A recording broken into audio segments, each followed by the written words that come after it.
mums dažiem ir zināmā tāda izstāde kā fotokino.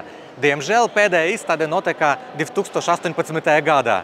Un priekam cita pilsētā, Hamburgā, vācieši uzsāka vai atjaunoja šo te kustību, un viņam nāk izstāde Fotopija. Viņi atkal ir tīri par fotografiju, varbūt vairāk tieši par fotomākslu. Te ir izstādes, galerējas, ir visādi fotopointi, kas nebija iepriekš fotokīnā. Te ir mazāks tās mērogs tai izstādēji, bet mēs tagad aiziesim un paskatīsimies, ko ražotāji tie piedāvā un kas jauns un interesants ir parādīts šajā izstādē. Sigmas standā mēs redzam daudz jaunus un jau mums pazīstamus objektīvus.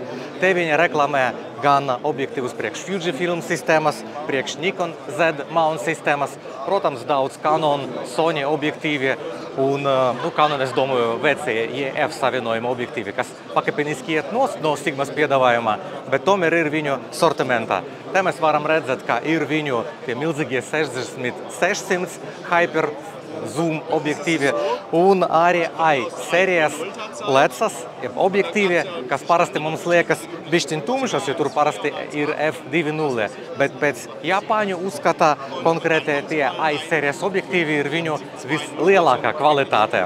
Varat iepazīties ar tiem objektīviem, palasīt internetā, pagooglēt, paskatīties YouTube, viņi tieši apbrīnojami, bet, parasti jā, mēs ikdienā meklējam sev kaut kādu 1,4 fiksētu objektīvu vai gaišu zoomu. Pie Panasonica mēs redzam viņu jaunākas bezspoguļu kameras ar pilnu matricu, un te man rokas ir S5 otras paudzes. Gan arī daudz citi fotoaparāti, bet šajā vieta tieši šis jaukākais modelis. Nesen biju dzirdējis vai lasījis, ka šis jaunais S5 Mark II Panasonic pat būtu labāks nekā Blackmagic cinema kamera 6K, kura tikko bija izlaista un parādīta IBC video izstādē, jo Panasonicam, kā ir zināms, ir ļoti labs autofokus, ļoti laba attēlu stabilizācija ar sensoru, plus atbalsts gan dzimtiem S objektīviem, gan daudz Sigmas L mount objektīvi ir savienojumi ar tiem Panasoniciem. Tā kā šajā izstādē Panasonic rāda arī daudz savas videokameras, bet viņi joprojām ir ļoti stipri gan foto nozarē, gan, protams, video nozarē. Un viņi ienes savas video tehnoloģijas fotoaparātos. Citiem vārdiem viņu fotokameras ir ļoti jaudīgas arī filmēšanas kameras. Te Panasonic savā standā rāda, ka viņu tas pats S5 modelis, S5 Mark II modelis, spēj orientēties un pareizi izvēlēties baltu balansu šajā sarežģītajā apgaismojumā. Te mums ir apkārt daudz krāsainie lukturīši, daudz visādas lapas un gan autofokus. Es sevi ekrāna priekšā redzu to attēlu, ko kamera rāda savā ekrāniņā. Autofokus pareizi mani var atrast starp lapam, gan arī pieturēties pie diezgan pareizā krāsu balansā. Tātad, kā es jau tikko minēju, Panasonic, viņam ir diezgan liela pieredze videotehnoloģiju, un mūsdienas viņi rādā, ka tās videotehnoloģijas ir pilnvērtīgas ikdienas filmēšanai. Vietējais vācu veikals rāda mums savā standā Benro produkciju. Jau vairākus gadus Benro statīvi, Benro aksesuāri stiprinājumi ir plaši pārstāvēti mūsu veikalā. Un mēs redzam, ka te ir gan karbona statīvi, gan alumīnija statīvi, gan uz galda vai portatīvie tādi liekami statīvi. Un tas nozīmē, ka lielajā vācu izstādē Benro zīmols labi parādīts un viņam atvēlēta diezgan liela vieta. Varam secināt, ka Benro kvalitāte pilnīgi apmierina vāciešiem. Varbūt tas nav viņu Mercedes, bet tas noteikti ir viņu Volkswagenis. Un varam tikai priecāties, ka Benro statīvi, kas priekš mums ir ļoti pieejami cenas ziņā, ir tik laba un lieliska kvalitāte. Aiziet tālāk. Kādu gadu atpakaļ pie mums parādījās arī Tenba un Shimoda mugursomas un plecu somas.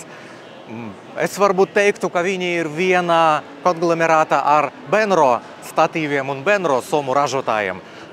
Godīgi tā pašā koncernā ir arī Sirui ražotājs un varbūt arī daži citi. Bet pa to pēdējo gadu, kad mēs tirgojam veikala Tenbo un Shimoda somas, varam tikai brīnīties par to augstu kvalitāti, ko viņi piedāvā saviem izstrādājumiem.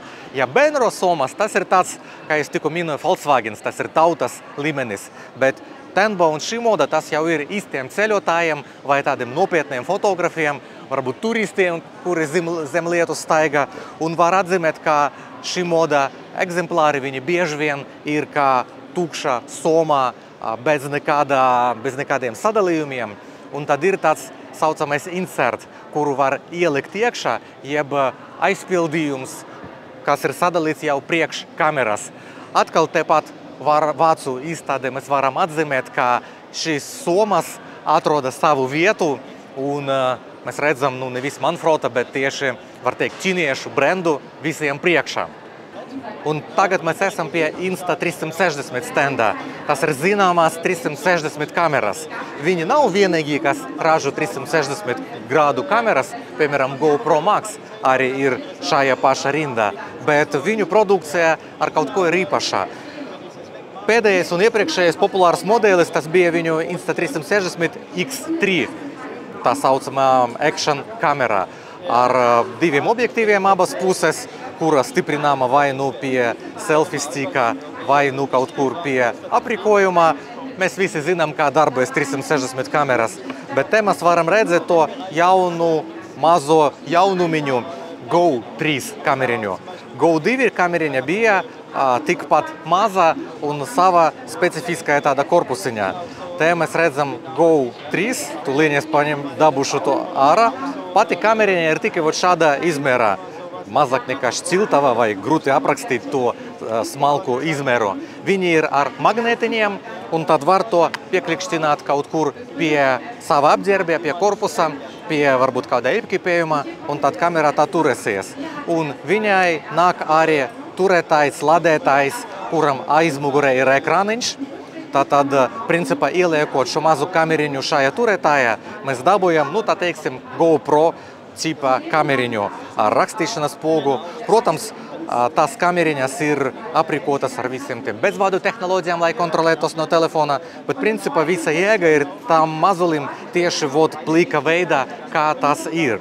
Viņam ir, piemēram, statīviņš vai rokas tāds kātiņš, ar kuru to kameru var virzīt uz sevi vai kaut kur pacelt, un varam teikt, ka tā kameriņa tieši pati pa sevi sava mazākā izpildījuma ir jēdzīga, bet ieliekot to sava liela korpusa, tas ir, var teikt, parasta GoPro kamerā. Varam jau teikt, ka Eiropa palika būtiski pāris lielie tirgotāji ar analogu produkciju, un viens no viņiem te mums ir tagad Vācu izstādē, un viņi rāda savu ADOX produkciju. ADOX mūsdienas tas ir vecu tehnoloģiju turpinājums, un tas nav tikai filmiņas, kas mums varbūt ir pazīstamas, bet arī ķīmija. Piemēram, jauns attīstītājs D76 no ADOX kompānijas. Viņš neveido putekļus, tas ir diezgan jauka tehnoloģija, kā veidojot to attīstītāju, kā šķidrumu, jums neveidojas putekļi. Plus viņam ir specifiski attīstītāji, kas veido ļoti smalku graudu, melnbaltu filmiņam, black and white filmiņam. Un viņi saka, ka viņu rūpnīcas, nelielas rūpnīcas ražošanas spējas, diemžēl, ir mazāk par pieprasījumu, kas ir pret ADOX tavu filmu produkciju. Tas nozīmē, ka tomēr mums vēl ir palikuši fotografi, kas aktīvi nodarbojas tieši ar filmu fotografiju. Malači, tā arī turpināt. Viens no vietējiem vācu tirgotājiem rāda Polaroid kameras. Mums tās kameras jau ir zināmas, un tas klasiskas bildes principā visiem patīk. Tas feins moments, kad tu var būtiski pēc 2 minūtēm pēc paugas nospiešanas jau ieraudzīt to bildi. Un mēs pierādām, ka viņu kameras ir klasiska šāda veida. Nesen viņi bija palaiduši Generation 2 ar plasmasu, kura ir izveidota no renovētiem materiāliem.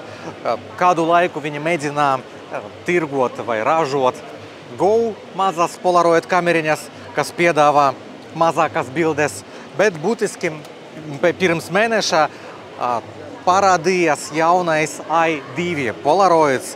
Rekur, cik viņš ir liels, digitālā kamera, lādējama no USB, izmanto tas pašas iTap kameras, bet galvenā feature te ir objektīvā. Kā te jau ir pilnvērtīga optika, viņa ir fokusējama, un, lai fokusēties, kamera izmanto lidāru, jeb lazera starus, kas atstarojas no objekta un skanē to priekšējo plānu, un no tā saprot, uz kuru objektu fokusēties objektīvam. Te ir gan ekspozīcijas kompensācijas kontrole, gan manuāli iestatījumi, var mainīt tur diafragmu vai mainīt bilansi starp diafragmu un slēdzi. Ir iespēja mainīt režīmus no automatiskā diafragmas prioritāte, slēdža prioritāte vai pilnais manuāls. Var multi-ekspozīciju veidot. Tātad jau principā pilnvērtīgs fotoaparāts. Cenas ziņā šī kamera ir arī pilnvērtīgs fotoaparāts. Cik es atceros, ap kādiem 700 eiro maksā tas jaunais Polaroids. Bet viņš joprojām uzņem bildes uz tam pašam klasiskam kartiņam. Tātad bildes kvalitāte tikai optikas dēļ var būt bišķiņ labāk nekā klasiskiem Polaroid fotoaparātiem. Viņi mēģina iekārot fotografus, kam gribas lielāku kvalitāti. Varat pamēģināt, mums veikalā arī stāv šāds demo aparāts. Jaunākais, jaudīgākais un dargākais. Varat uzņemt sev bildi ar savu portretu un pēc tam salīdzināt ar klasiskiem Polaroidiem. Vācu Hojas izplatītājs, jeb Hojas distribūtors, rada diezgan interesantu eksperimentu izstādes laikā. Viņiem ir tādas metāliskas lodes, ko viņi met caur lielu trūbu uz filtriem. Un neveiksmīgi filtri pārvēršas par ļoti specifiskiem efektu filtriem. Viņi ņem savu lētu Hojas filtru un principā ar mazākas bumbas metienu tas filtrs, diemžēl, ir iznīcināts. Jeb, viņš caur to vēl var kaut ko fotografēt, būs ļoti soft tāds efekts, bet to nevar nosaukt par filtru. Un vienlaicīgi viņi rada, ka iestiprinot turpat šo te nano filtru, tas ir HD Nano Mark II filtru, viņš pilnīgi normāli izdzīvo. Mēs tikko redzējām to pašu eksperimentu, filtrs ir nevainojama stāvoklī. Puiši stāsta, ka varbūt viena no 20 reizēm, kad notiek tas metiens, tomēr filtrs sabrūk, bet ne no sitiena stiprumā, no tā, ka kaut kāds specifiskais lenses, specifiskajā punkta nosit.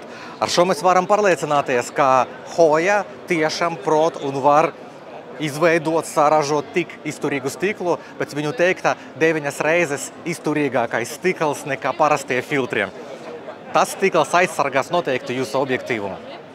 Tepat Hojas standā, lai pierādītu, ka viņu ultravioletie vai caurspīdīgie filtri ir tiešām caurspīdīgi, viņam ir speciālais aparāts, kuru mēs varam ielikt filtru un ieraudzīt, cik nogriež filtrs kaut kādus specifiskus staru spektra diapazonu. Tātad taisna gaisma bez filtra piedāvā praktiski lineāru spektru, jeb katra krāsa vienādu gaišuma daudzumu. Caur filtru mēs redzam, ka mums bišķiņ pazuda tā kā tieši ultravioletais gals, bišķiņ pazuda infrasarkanais gals, bet mūsu krāsas ir praktiski nevainojamas. Protams, mainot filtrus, liekot citu filtru, var ieraudzīt bišķiņ citu likmi, bet Hoja zinātnīski var pierādīt, ka viņu filtri ir tiešām labi un kvalitatīvi. Viņi nemaz nesabojās bildi, kad caur filtru gaisma tiks uz objektīvu. Viena no lietām, kura ir mūsu online katalogā, bet varbūt vēl nav mūsu veikala plauktas, tas ir Wander somas, mugursomas, jostu somas. Un te mēs varam pārliecināties un pataustīt tas somas, ka viņam tieši ir diezgan laba kvalitāte, viņam ir lifetime garantija, jeb, nezinu, cik lietot, tik viņi nodrošina, ka tā soma jums kalpos. Mēs varam redzēt, ka viņam ir diezgan daudz visādas krāsas, daudz tie stili, un priekš katra jūsu apģērbja stila jūs varat piemeklēt kaut kādu kombināciju ar tām krāsām. Paši viņi saka, ka tās somas ļoti izturīgas, izveidotas no kvalitatīvākiem materiāliem.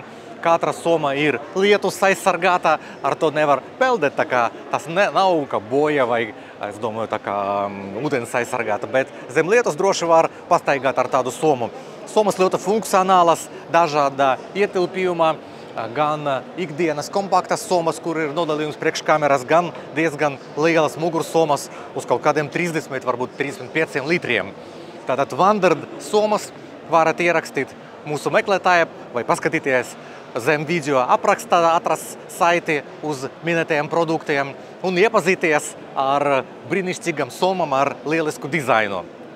Mums visiem zināmais ražotājs Ilford, tie, protams, arī rada savu produkciju. Mums visiem zināmais melnbaltais filmiņu, papīru un ķīmijas preču diapazons, visdažādākas filmiņas, vienreizējas kameras un, protams, viņu nesen jaunā, tā kā izveidota krāsainā C41 procesa 400 ISO krāsaina 35 mm filmiņa, kura arī ir ielādēta viņu vienreizējas kameras. Ilfords tur ļoti stipru pozīciju starp filmiņu ražotājiem, varbūt tikai Kodaks ar savam krāsainam filmiņam ir bišķiņ viņiem priekšā. Pie Canona mums ir iespēja iepazīties ar viņu lielākiem, jaudīgākiem un dargākiem objektīviem. Jaunais, piemēram, R6 Mark II, kas ir aprīkots ar RF mountu. Viņam jau neder vecas versijas EF objektīvi. Protams, var uzlikt caur adapteri. Un tātad jaunie RF savienojuma objektīvi ir jau diezgan daudz sataisīti, izveidoti. Un te mēs varam redzēt gan 600 un 800 mm objektīvus, kas, var teikt, lētais gals gariem objektīviem, kas maksā tikai dažus simtus. Un uz to pašu RF savienojumu mēs varam redzēt 400, 600, 800 un 1200 mm milzīgus objektīvus. Šitais te 1200 mm objektīvs ir viens no visdārgākajiem objektīviem pasaulē, ap kādiem 23 000 eiro. Protams, viņu brāļi, kas ir 400, 800, 600 mm, viņu fona ir daudz lētākie. 20, 16, 14 tūkstoši par vienu objektīvu. Iespējams, ka sporta fotografija, kaut kāda wildlife fotografija, tie noteikti ir zināmie. Bet vismaz te mēs varam redzēt, ka pārējā no EF savienojumā uz RF savienojumu ir veiksmīga. Canons jau paspēja pa tikai 5 gadiem, kopš 18. gada, kad viņi bija palaiduši RF savienojumu, saražot tik daudz RF objektīvus ar garu fokusa attālumu. Viņu objektīvu diapazons palielinājies ar katru gadu, un mēs varam lietot gan cenas ziņa daudz pieejamākus vienkāršus objektīvus, tumšus gara fokusa objektīvus. Daži var sev atļauties šādus milziņus. Viens no interesantiem somu ražotājiem, Thinktank, ir šajā izstādē. Viņam ir divi uzņēmumi, meitas uzņēmums un divi nosaukumi. Mindshift kā ceļojumu fotosomas un tieši Thinktank kā ikdienas fotosomas. Var teikt, tas ir viens no augstākās kvalitātes somu, mugursomu ražotājiem. Viņam ir gan objektīvu somas, gan lielas somas. Viņam ir zināma tā aeroport sērija, jeb somas ar ritenteņiem, lai paņemt līdzi uz lidmašīnu. Ļoti kvalitatīvs ražotājs, te mēs redzam daudz visādas krāsas, daudz izmēri. Viņam ir diezgan daudz inovatīvie risinājumi mugursomu dizainā. Varat atkal paskatīties, iepazīties ar viņu sortimentu. Labs ražotājs, Thinktank un Mindshift. Mēs esam uz Godox stenda, un te es ieraudzīju vienu jaunumu, kas drīz parādīsies plauktos. Tas ir viņu gareniska AD-S200 zipspulze. Jeb tas ir tikai pagarinātais. Mums ir zināma viņu portatīva AD-200 zipspulze, kura ir noņēmams šitais te gals.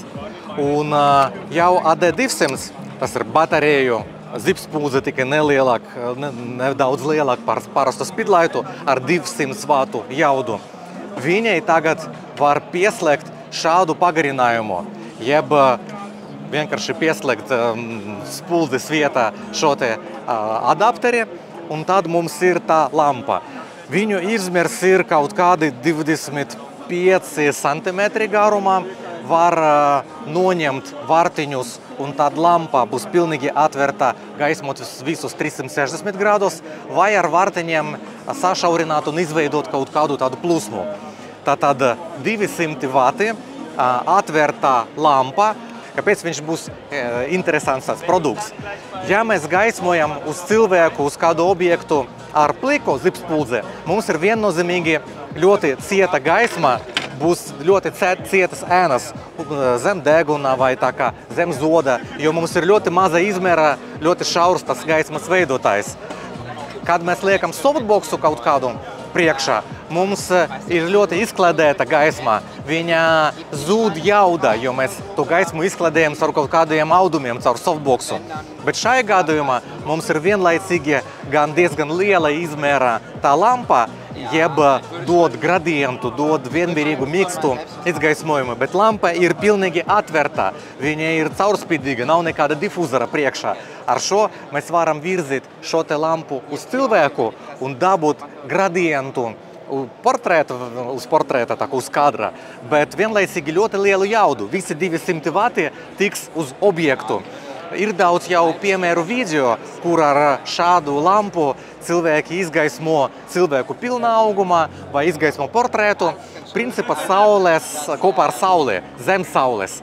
Un tie 200 vati pietiek, lai vienmērīgi mīksti ar kaut kādu gradientu, nevis cieti izgaismo cilvēku. Tamron standā mēs varam redzēt pāris unikālus jaunumus. Viens jaunums jau ir pārdošanā. Tas ir objektīvs 70-180 G2, jeb otras pauzes, uz Sony savienojumu. Kas ir jauns šajā otrajā pauzē? Pirmkārt, tas nav vairs tā pati optiskā schēma, kas bija pirmajā paudzē. Tas ir pilnīgi renovēts objektīvs, daudz kvalitatīvāk stikli, daudz labāk pats attēls. Jauna paudze G2 ir aprīkota ar custom pogu un custom slēdzi, un var tas funkcijas piestiprināt praktiski pie jebkuras darbības caur Tamron Utility, jeb programmatūru, savienojot datoru ar objektīvu caur Type-C savienojumu. Jā, pats fokus arī ir elektronisks, tas nav vairs direct drive, viss notiek caur elektroniku. Otrs jaunums, kas tikai oktobra vidū sāks ražoties un uzsāksies piegādes, tas ir Sony pilnas matricas objektīvs 1750. Uz pilnas matricas 17 tas jau ir platlentis, bet 50 tas ir standārts skata lentis. Sanāk, ka šis objektīvs ar f4 diafragmu mums piedāvā diapazonu no 17 mm, jeb platlentis uz pilnas matricas, līdz 50 mm, kas ir normāls tāds vidējais diapazons. F4 diafragma, tas ir pilnīgi normāli reportāžiem, tas ir normāli pilsētas foto, street foto, ainavam. Jā, tas nav 2.8, nav 1.4, bet četrnieki jau sen pastāv mūsu rokas. Viegls, kompakts objektīvs, arī viņam ir programmējama poga, arī Type-C savienojums, pilnīgi iekšējais zooms, tā kā viņš nav putekļu sūcējs, atkal elektroniskais fokus. Labs objektīvs, ļoti gaidām, kad viņš parādīsies pārdošanā. Interesanti, ka šajā izstādē nav padomājuši tikai par pircējiem, un principā izstāde nav orientēta uz pircējiem, bet tieši uz fotografiem, kas apmeklē šo izstādi, grib uzņemt kaut kādu interesantu kadru neparastu, un tie visi fotopointi, visādi tādi stūrīši, kur izveidoti kaut kāds apgaismojums, kaut kāda dekorācija. Vācieši mēģina ar šo izstādi attīstīt nevis lielu tādu gada tirgu, kur tieši piedāvā foto aprīkojumu, bet vairāk runāt un veicināt, motivēt tieši uzņemt fotogrāfijas, doties kaut kādas pārgājienus, doties pa pilsētu ar street fotokameru. Viņu mērķis ir veicināt pašu fotogrāfiju, nevis tikai fototehnikas pārdošanu. Vairākas izstādes un galerējas ir parādītas šajā pasākumā. Vairāku autoru darbi, liela izdruka vai uz ekrāniem. Ar šo arī vietējie organizatori mēģina veicināt pašu fotogrāfiju kā tādu, nevis tikai kā aprīkojumu. Tātad atšķirība no fotokinas, kur uzsvars bija tieši uz ražotājiem un aprīkojumu. Te konteineros, kas ir arī dizainerisks tāds risinājums, mēs redzam fotogrāfijas gala rezultātu. lielas izdrukas, varam pastaigāt un pabaudīt. Vienu dienu pirms izstādes Fuji ir paziņojis par savu jauno Instax kameru. Viņu ziņā tā Instax kamera, tas ir pirmā digitāla Instax kamera, jo iepriekš zem nosaukuma Instax bija tikai un tīri analogas kameras, kas pataisni drūkā bildi no gaismas stariem. Izņemot ir viena Instax Evo kamera, kas ir digitāla kamera ar efektiem, un tad tā kamera uzreiz var nofočēt digitāli, bet uzreiz izdrukāt, jeb kamera apvienot ar printeri. Un te ir pirma viņu kameriņā, maziņā, tāda pat grūti nosaukt to par kameru pilnvērtīgi, kura ir Instax sērijas. Viņai nav printeris, tātad tas ir pirma viņu nedrukājošā kamera, bet viņa ir domāta, lai apvienot šo kameru pa bezvadu tehnoloģijām ar Instax Link printeriem. Sanāk, kā ar šo kameru var nobildēt, un pēc tam bilde iznāks no Instax Link printerā, vai Instax Wide printerā, vai Square. Tātad 3 kadru izmēri ar vienu un to pašu kameriņu. Pati kameriņa var sevi saglabāt 50 bildes vai uz microSD karti. Tas bildes var dabūt ārā caur telefona aplikāciju, var tātad principā nedrukāt bildes. Fočet ar šo te kameru, te aizmugurē ir liela poga, lai nobildēt, nav nekādas ne ekrāniņš, ne indikācija, nekādi iestatījumi, jo viss notiek caur aplikāciju. Principā pats fočuks, tā kameriņa maziņā, ir tikai 3,9 megapikseli vai 5 megapikseli, citiem vārdiem mazi megapikseli, salīdzinoši ar mūsdienas tehnoloģijām. Un tā ir domāta nešanai, varbūt uz kaut kuru somas ar atslēgam, dabūt ārā, ieslēgt, uzņemt kaut kādas jaukas bildes. Tur ir intervāla fočēšana, 3, 6, vairāki kadri pēc kaut kādiem sekundam ar intervālu. Un pēc tam to bildi nosūtīt uz printeri, lai dabūtu izdrukāto variantu. No lielam Fujifilm kameram mēs varam redzēt gan viņu pilnu sortimentu ar crop kameram un ar liela formāta, vidējā formāta kameram. Bet viens no pēdējiem viņu jaunumiem ir XS20 aparāts, kas ir viņu kompaktā sērija salīdzinājumā ar XT5, kas ir viņu lielākā sērija. Bet tas ir viens no jaudīgākiem kompaktiem aparātiem pa interesantu cenu. Tātad stabilizācija uz matricas, viņam ir jātika viens kartes slots, kas ir kopā ar bateriju, jo flagmanam XT5 ir 2 kartes un no sāna ir ievietojamas. Te nav viņam tādas lietus aizsardzības kā XT5, bet vispārējais stabilizācijā, procesors, pašas krāsas, autofokus iespējas, viss ir no viņu lielākas kameras XT5. Sanāk, ka šis fotoaparāts ir tikpat jaudīgākais, tikpat nopietns, kā viņu lielākā kamera, bet viņš ir domāts blogiem, selfie filmēšanai un apvieno sevi daudz funkcijas, kas ir viņu jaudīgākai XT5 kamerai. Nāk vai pliks bodi vai ar 3 objektīvu veidiem. 18-55 ir viens no optimālākiem objektīviem, 2,84 diafragma.